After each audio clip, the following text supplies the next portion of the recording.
नमस्कार। आज बात करते हैं बोइंग के 787 ड्रीम लाइनर पर भारत में लगे एक बहुत बड़े दांव के बारे में। ये एक ऐसे प्लेन की कहानी है जो उम्मीद और मुश्किलों के बीच भारत के आसमान में अपनी जगह बना रहा है, और वो भी दुनिया के सबसे तेजी से बढ़ते एविएशन मार्केट्स में से एक। तो चलिए इस कहानी में और अंदर चलते हैं। शुरुआत करते हैं बोइंग इंडिया के प्रेसिडेंट सलिल गुप्ते के इस बयान से। उनका कहना है कि ड्रीम लाइनर का भविष्य भारत में बेहद उज्जवल है। ये बहुत बड़ा आत्मविश्वास दिखाता है ना? लेकिन सवाल ये है कि क्या ये आत्मविश्वास जमीनी हकीकत से मेल खाता है?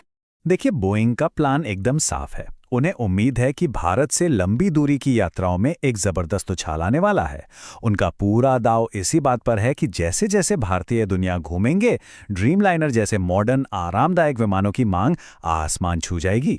तो भविष्य की योजनाओं से हटकर अब जरा आज की हकीकत पर आते हैं।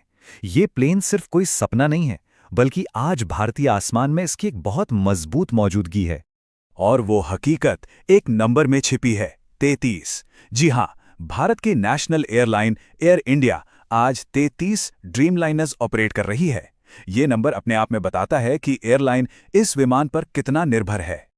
अब जरा इस बेड़े को और करीब से देखते हैं। इसमें 26 पुराने B787-8s हैं, 6 नए B787-9s जो विस्तारा के मर्जर से आए, और एक बिल्कुल नया कस्टम मेड एयरक्राफ्ट। और कहानी सिर्फ एयर इंडिया की नहीं है। इंडिगो जैसी बड़ी एयरलाइंस भी लंबी दूरी की फ्लाइट्स के ट्रायल के लिए ड्रीम लाइनर को लीज पर ले रही हैं। मतलब साफ है, इस प्लेन की अहमियत बहुत ज्यादा है। और ये देखिए, ये एक बहुत बड़ा मील का पत्थर है। प्राइवेटाइजेशन के बाद एयर इंडिया का पहला कस्टम बिल्ट ड्रीम लाइनर जल्द ही अपनी कमर्शियल सर्विस शुरू करने वाला है। ये फ्लीट मॉडर्नाइजेशन और एयरलाइन के लिए एक नए दौर की शुरुआत का एक बहुत बड़ा संकेत है। लेकिन इस पूरी उम्मीद भरी तस्वीर पर एक बहुत गहरा साया भी मंडरा रहा है। अब हमें उस सबसे बड़ी चुनौती की बात करनी होगी जिसका सामना भारत में ड्रीम लाइनर की इमेज कर रही है। एक हालिया बेहद दुखद दुर्घटना। ये वो तथ्य हैं जिन्हें नज़रअंदाज नहीं किया जा सकता। 12 जून 2025 एयर इंडिया की फ्लाइट AI-171 टेक ऑफ के कुछ ही देर बाद क्रैश हो गई। ये बोइंग 787 ड्रीम लाइनर से जुड़ा पहला जानलेवा हादसा था, जिसमें 260 लोगों की जान चली गई।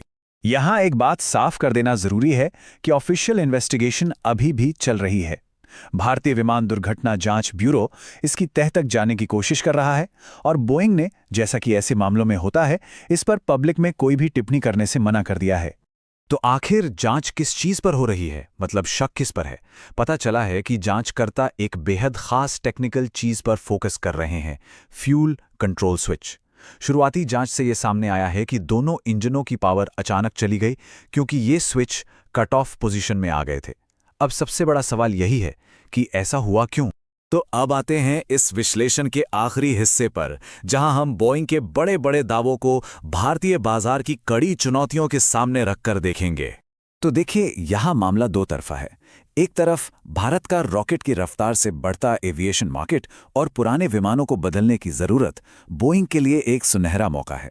लेकिन दूसरी तरफ AI-71 हादसे ने इसकी साख पर एक बड़ा सवाल खड़ा कर दिया है। और हाँ, एयरबस से जो कड़ा मुकाबला मिल रहा है उसे भी नहीं भूल सकते। ये एक बहुत ही पेचीदा मामला है। हाँ, भारत में जो हो रहा है वो अपनी जगह है, लेकिन दुनिया भर में क्या हो रहा है ये देखना भी जरूरी है। हाल ही में इथियोपियन एयरलाइंस ने 9 नए ड्रीम लाइनर्स का ऑर्डर प्लेस किया है। ये इस बात का संकेत है कि भारत में हुए हादसे के बावजूद दुनिया भर में इस विमान पर भरोसा अभी भी कायम है। तो आखिर में हम एक बड़े सवाल पर आकर रुकते हैं। क्या बोइंग का आशावाद भारत के एविएशन मार्केट की हकीकत से मेल खाएगा, या फिर हालिया हादसा और जबरदस्त कंपटीशन से पैदा हुई अशांति इसका भविष्य तय करेगी? ड्रीम लाइनर का ये सफर किस दिशा में जाएगा, ये तो बस वक्त ही बताएगा।